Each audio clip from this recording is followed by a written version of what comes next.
Hello student, नमस्कार सभी को। मैं सरिता एक बार फिर से आप सभी का स्वागत करती हूँ अपने परिवार का एग्जाम अड्डा पे। आप सब कैसे हैं? उम्मीद करती हूँ आप सब अच्छे होंगे, मस्त होंगे। तो चलिए शुरू करते हैं आज का सेशन। उम्मीद है आप सब अच्छे से अपनी तैयारी कर रहे होंगे। तो स्टार्ट करते हैं आज की शानदार और प्यारी सी क्लास को। तो पहला प्रश्न है आज का, निम्नलिखित में से कौन सा नृत्य के प्रकार उत्तर भारत से संबंधित है? Option A Kuchipudi, option B Mohiniyattam, option C Odissi, option D हो जाएगा कथक। तो आपको इन चार विकल्प में से राइट आंसर बताना है। कौन सा नृत्य के प्रकार उत्तर भारत से संबंधित है? तो आइए देख लेते हैं कथक के बारे में कुछ इंपॉर्टेंट पॉइंट। कथक एक प्राचीन उत्तरी भारत उत्तर प्रदेश में उत्पन्न होने वाले भारतीय शास्त्रीय नृत्य के 8 प्रमुख रूपों में से एक है। तो कौन सा नृत्य प्रकार उत्तर भारत से संबंधित है? तो ये संबंधित है Kathak. Option D right answer हो जाएगा। अगला प्रश्न है, इंडियन सुपर लीग एक चैंपियनशिप है। Option A cricket, option B kho kho, option C kabaddi, option D football. तो आपको इन चार ऑप्शन में से राइट आंसर बताना है। तो आइए हम देख लेते हैं इंडियन सुपर लीग के बारे में कुछ fact. Indian super league football championship है। इसकी लीग की स्थापना 2013 में 11 टीम सदस्यों के साथ की गई थी। तो आइए देख लेते हैं इंडियन सुपर लीग एक फुटबॉल चैंपियनशिप है। ऑप्शन डी वाले बच्चे बिल्कुल करेक्ट हो जाएंगे। अगला प्रश्न है, भारत में प्रतिवर्ष पराक्रम दिवस कब मनाया जाता है? ऑप्शन ए 21 जनवरी को, ऑप्शन बी 23 जनवरी को, ऑप्शन सी 24 जनवरी को, ऑप्शन डी 22 जनवरी को। तो आपको इन चार विकल्प में से राइट आंसर बताना है। भारत में प्रतिवर्ष पराक्रम दिवस कब मनाया जाता है? तो आइए देख लेते हैं इसके बारे में। भारत में हर वर्ष 23 जनवरी को नेता सुभाष चंद्र बोस की जयंती को पराक्रम दिवस के रूप में मनाया जाता है। तो राइट आंसर हो जाएगा ऑप्शन बी, 23 जनवरी को हम प्रतिवर्ष पराक्रम दिवस मनाते हैं। ऑप्शन बी राइट आंसर हो जाएगा। नेक्स्ट, हमारा सौर मंडल किस ग्लेसिक्स का हिस्सा है? ऑप्शन ए हो जाएगा ब्रॉन्ज, ऑप्शन बी आकाश गंगा, ऑप्शन सी हो जाएगा एंडोमेट्रा, ऑप्शन डी इनमें से कोई नहीं। तो आपको इन चार ऑप्शन में से राइट आंसर बताना है। हमारा सौर मंडल किस गैलेक्सी का हिस्सा है? तो ये है आकाश गंगा का। ऑप्शन बी राइट आंसर हो जाएगा। अगला प्रश्न है, निम्न में से कौन सी भारत की नवीनतम पर्वत श्रेणी है? Option A Aravalli, option B Himalaya, option C Paschimi Ghat, option C Vindhyachal. तो आपको इन चार ऑप्शन में से राइट आंसर बताना है। निम्न में से कौन सी भारत की नवीनतम पर्वत श्रेणी है? तो आइए देख लेते हैं। राइट आंसर हो जाएगा option B Himalaya. Option B right answer हो जाएगा। आइए देख लेते हैं, हिमालय भारत और नेपाल की नवीनतम वलित पर्वत श्रृंखला है। अगला प्रश्न है, नेपाल देश ने किस स्थान को पर्यटन राजधानी घोषित किया है? Option A Pokhara, option B Sagarmatha, option C हो जाएगा नागरकोटा, ऑप्शन डी भरतपुर। तो आपको इन चार ऑप्शन में से राइट आंसर बताना है। तो आइए देख लेते हैं नेपाल के बारे में कुछ इंपॉर्टेंट पॉइंट। नेपाल सरकार ने नेपाल के गंडकी प्रांत के शहर पोखरा को राजधानी घोषित किया है। पोखरा को पर्यटन राजधानी घोषित कर या उद्देश्य में पर्यटन को बढ़ावा देना। तो आइए देख लेते हैं, राइट आंसर हो जाएगा ऑप्शन ए पोखरा।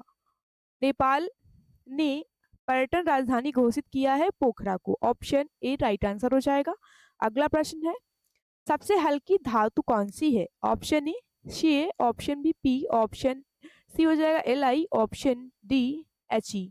तो आपको इन चार ऑप्शन में से राइट आंसर बताना है। सबसे हल्की धातु कौन सी है?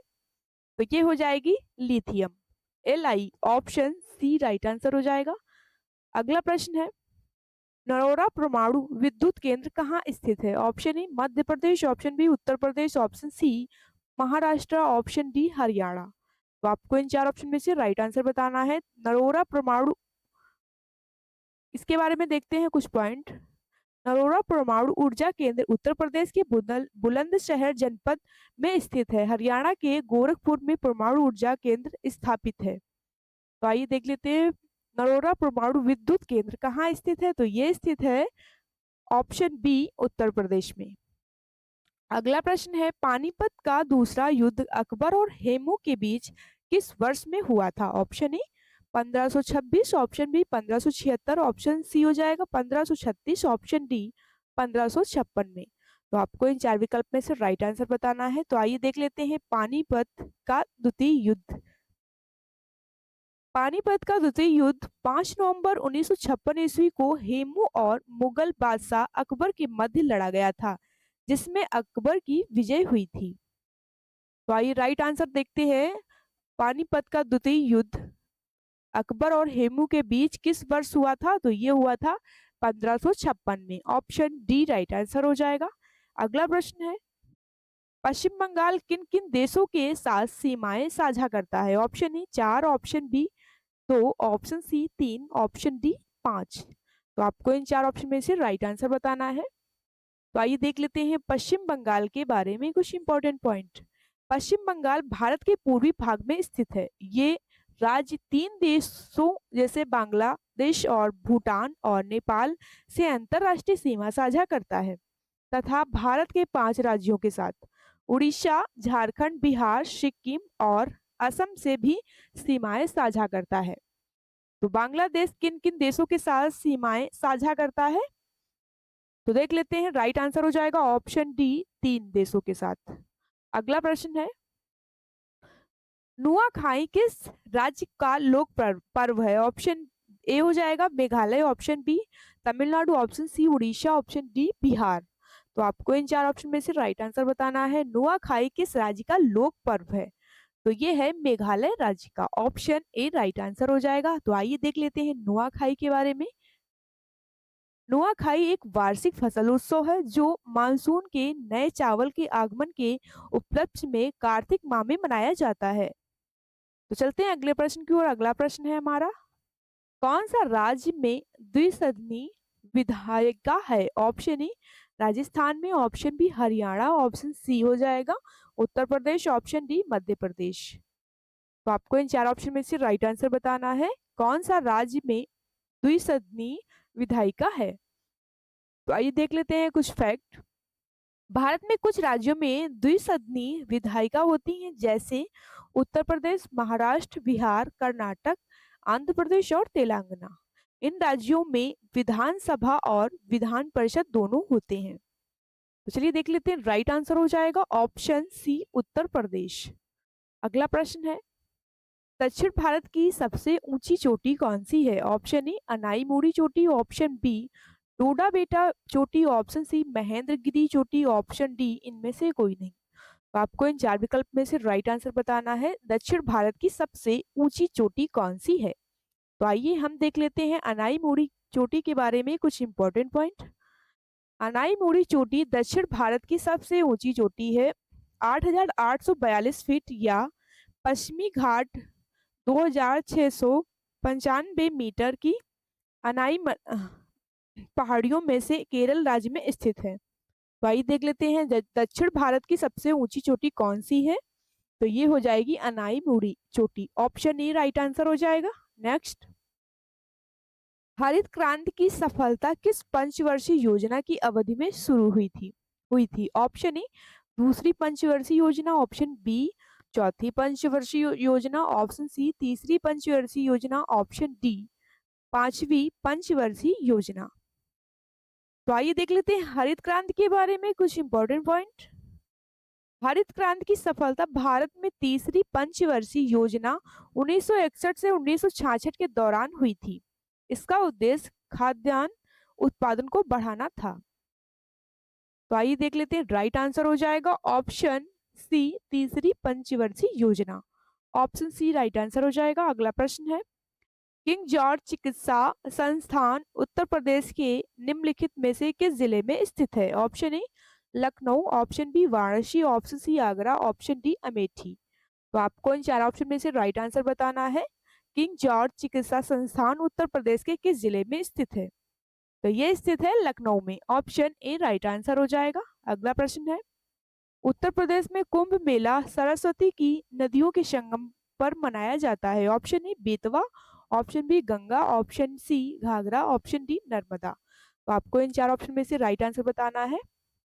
तो आइए देख लेते हैं, उत्तर प्रदेश में कुंभ मेले का आयोजन प्रयागराज में गंगा, यमुना और पौराणिक सरस्वती नदियों के संगम पर प्रत्येक 6 वर्ष बाद मनाया जाता है। तो आइए देख लेते हैं उत्तर प्रदेश में कुंभ मेला गंगा सरस्वती की नदियों के संगम पर मनाया जाता है। ऑप्शन बी राइट आंसर हो जाएगा। अगला प्रश्न है, विश्व का सबसे ऊंचा रेलवे पुल चिनाब पुल की ऊंचाई कितनी है? Option A 359 metre, option B 400 metre, option C हो जाएगा 350 मीटर, ऑप्शन डी 450 मीटर। तो आपको इन चार ऑप्शन में से राइट आंसर बताना है। आइए देख लेते हैं चीनाब नदी के बारे में। चीनाब नदी पुल नदी तल से 359 मीटर ऊपर दुनिया का सबसे ऊंचा रेलवे पुल है। तो राइट आंसर हो जाएगा option A 359 metre. Option A right answer हो जाएगा। अगला प्रश्न है, निम्नलिखित में से कौन सा बायोस्फीयर रिजर्व भारत सरकार द्वारा पहले स्थापित किया गया था? Option A Nanda Devi biosphere reserve, option B हो जाएगा Mannar bio refinery reserve, option C Sundarban biosphere reserve, option D Nilgiri biosphere reserve. तो आपको इन चार ऑप्शन में से राइट आंसर बताना है। तो आइए देख लेते हैं, बायोस्फीयर रिजर्व भारत सरकार द्वारा पहले स्थापित किया गया था और इसकी स्थापना वर्ष 1986 में की गई थी। आइए देख लेते हैं, राइट आंसर हो जाएगा option D Nilgiri biosphere reserve, option D right answer हो जाएगा। नेक्स्ट, लद्दाख के बीच स्थित है? ऑप्शन ए शिवालिक और जास्कर पर्वत के बीच, ऑप्शन बी हो जाएगा काराकोरम श्रृंखला और जास्कर पर्वत, ऑप्शन सी मध्य हिमालय और शिवालिक हिमालय के बीच, ऑप्शन डी वृहद हिमालय और शिवालिक हिमालय। तो आपको इन चार ऑप्शन में से राइट आंसर बताना है। लद्दाख के बीच स्थित है। तो आइए देख लेते हैं, राइट आंसर हो जाएगा लद्दाख काराकोरम श्रृंखला और जास्कर पर्वत के बीच स्थित है, ऑप्शन बी राइट आंसर हो जाएगा। अगला प्रश्न है, इंद्रावती परहर्ता और सबरी निम्नलिखित में से किसकी उपनदियां हैं? ऑप्शन ए गंगा की, option B Kaveri, option C हो जाएगा गोदावरी, ऑप्शन डी कृष्णा। तो आपको इन चार ऑप्शन में से राइट आंसर बताना है। पर्णहिता और शबरी निम्नलिखित में से किसकी उपनदियां हैं? तो आइए देख लेते हैं, इंद्रावती पर्णहिता और शबरी नदियां गोदावरी नदी की सहायक नदियां हैं। इसकी अन्य सहायक नदियां जैसे कि वर्धा मंजीरा वेनगंगा आदि प्रमुख हैं और गोदावरी प्रायद्वीपीय भारत की सबसे लंबी नदी है। तो राइट आंसर हो जाएगा ऑप्शन सी गोदावरी नदी। अगला प्रश्न है, लाइकेन किन दो के बीच का संबंध है? ऑप्शन ए शैवाल और कवक, ऑप्शन सी बी हो जाएगा कवक और वृक्ष, ऑप्शन सी शैवाल और वृक्ष, ऑप्शन डी जीवाणु और शिव पौधे। तो आपको इन चार ऑप्शन में से राइट आंसर बताना है। तो आइए देख लेते हैं लाइकेन के बारे में कुछ इंपॉर्टेंट पॉइंट। लाइकेन शैवाल तथा कवक के बीच एक सहजीवी संबंध होता है जिसमें दोनों को एक दूसरे से लाभ होता है। लाइकेन मुख्यतः वायु प्रदूषण का संकेत देते हैं। लाइकेन किन दो के बीच संबंध है? आइए देख लेते हैं, शैवाल और कवक के बीच, ऑप्शन ए राइट आंसर हो जाएगा। अगला प्रश्न है, निम्नलिखित में से कौन सा महत्वपूर्ण बाघ अभ्यारण्य मध्य प्रदेश में स्थित नहीं है? Option A Amangarh, option B Kanha, option C Madhavgarh, option D इनमें से कोई नहीं। तो आपको इन चार विकल्प में से राइट आंसर बताना है। तो आइए देख लेते हैं माधवगढ़ अभ्यारण्य के बारे में कुछ पॉइंट। अमनगढ़ बाघ अभ्यारण्य उत्तर प्रदेश के बिजनौर जिले में 95 वर्ग किलोमीटर क्षेत्र में स्थित है। इसे कार्बेट बाघ अभ्यारण्य के बकर क्षेत्र में रूप में घोषित किया गया। तो आइए देख लेते हैं कौन सा महत्वपूर्ण बाघ अभ्यारण्य मध्य प्रदेश में स्थित नहीं है। तो ये स्थित है नहीं है Amangarh, option A right answer हो जाएगा। ए जो है अमनगढ़ ये उत्तर प्रदेश के बिजनौर जिले में स्थित है। अगला प्रश्न है, 1974 में प्रथम कृषि विज्ञान केंद्र की स्थापना निम्नलिखित में से किस स्थान में हुई थी? ऑप्शन ए हो जाएगा Chandigarh, option B Hyderabad, option C Nagpur, option D Pondicherry. तो आपको इन चार ऑप्शन में से राइट आंसर बताना है। प्रथम कृषि विज्ञान केंद्र की स्थापना निम्नलिखित में से किस स्थान पर हुई थी? तो आइए देख लेते हैं, राइट आंसर हो जाएगा। तो ये राइट आंसर हो जाएगा option D Pondicherry, option D right answer हो जाएगा। भारत में पहला कृषि विज्ञान केंद्र 1974 में पांडुचेरी में स्थापित किया गया था। कृषि विज्ञान केंद्र क्षेत्रीय कृषि विश्वविद्यालय से जुड़े होते हैं वर्तमान में कुल 725 कृषि विज्ञान केंद्र कार्यरत हैं। अगला प्रश्न है, 18 फरवरी 2023 को कहाँ पहला राज्य स्तरीय मेला शुरू हुआ था? ऑप्शन ए पंजाब में, ऑप्शन बी मध्य प्रदेश, ऑप्शन सी उत्तर प्रदेश, ऑप्शन डी गुजरात में। तो आपको इन चार विकल्प में से राइट आंसर बताना है। तो आइए देख लेते हैं पंजाब के बारे में कुछ पॉइंट। पंजाब का पहला राज्य स्तरीय कृषि मेला लुधियाना जिले के शांगबर्ग गांव में 18 फरवरी को शुरू हुआ।